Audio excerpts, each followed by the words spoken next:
Kalian penasaran, kira-kira apa sih konsekuensi dan penyebab dari kendaraan yang diblokir?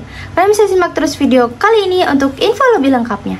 Video ini dipersembahkan oleh Arena Publik, informasi dari rakyat untuk masyarakat. Halo semuanya, ketemu lagi di Arena Publik. Jadi di video kali ini kita akan bahas tentang apa sih yang terjadi apabila kendaraan motor atau mobil itu diblokir.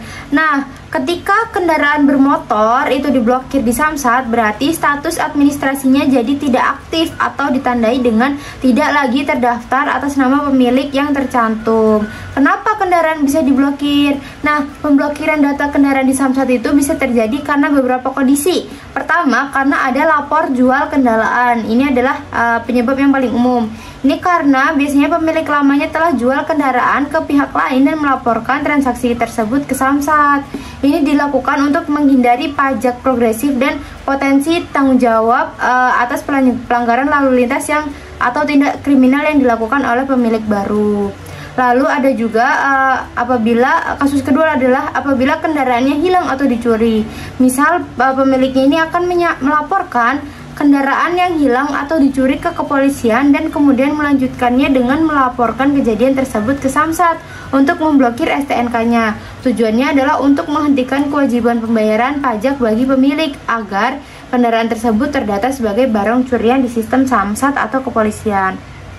Selanjutnya, penyebabnya adalah kendaraannya rusak berat atau total loss atau musnah. Penyebabnya kendaraan mengalami kerusakan parah akibat kecelakaan, banjir, kebakaran, atau bencana alam lain sehingga tidak bisa digunakan lagi.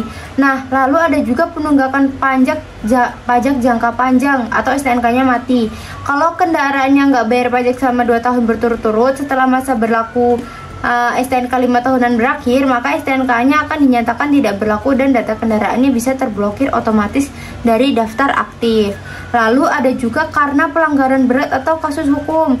Kendaraan yang terlibat kasus hukum, tindak pidana atau pelanggaran lalu lintas berat yang memerlukan tindakan pemblokiran, misalnya hasil tilang elektronik yang tidak direspon.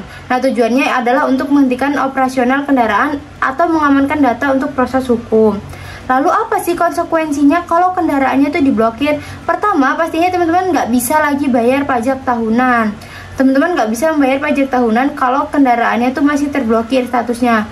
Lalu teman-teman nggak bisa perpanjang STNK 5 tahunan atau ganti plat nomor. Proses 5 tahunnya juga nggak bisa dilakukan. Lalu teman-teman juga nggak bisa balik nama atau mutasi. Semua proses perubahan data kepemilikan atau domisili akan terhambat. Dan teman-teman akan kena resiko tilang atau penyitaan. Selanjutnya, teman-teman juga akan berpengaruh pada pajak progresif. Kalau teman-teman pemilik lama yang melaporkan jual kendaraan dan sudah diblokir, maka kendaraan tersebut tidak akan dihitung dalam daftar kepemilikan teman-teman lagi. Jadi teman-teman nggak akan kena pajak progresif di kemudian hari gitu teman-teman. Semoga video kali ini bermanfaat.